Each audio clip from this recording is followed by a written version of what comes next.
Welcome to the Startup Funding Espresso. I'm Hall T. Martin, where we talk about how to raise funding and invest in startups and the time it takes to drink an espresso.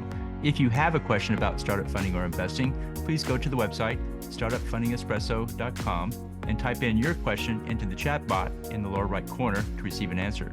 I hope you enjoy this episode.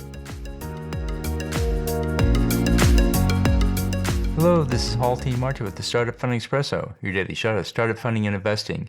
Fundraising will take time and money to complete. For the early stage, it's primarily the time spent. Later stage funding will also cost money as well. Here are some key costs to consider when planning a fundraise campaign. For those using a broker to raise funding, they take 5 to 8% of the raise and an additional 2 to 3% for expenses, often in the form of a retainer. Short-term loans in the venture space cost around 25% of the funds raised. A portion of this is paid in cash and some in equity. Those who use factoring to fund product bills will pay around 15% of the funds raised. For crowdfunding raises, the cost of social media and email marketing range from 10 to 20% of funds raised. Legal fees for papering the deal cost around 1% of the funds raised.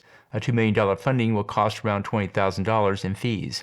While in the past the investors may have paid the legal fees to paper a deal, it's more common today that the startup will pay for it.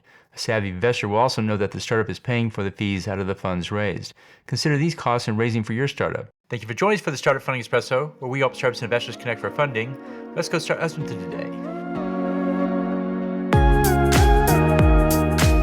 Hall T. Martin is the director of Investor Connect, which is a 501c3 nonprofit dedicated to the education of investors for early stage funding.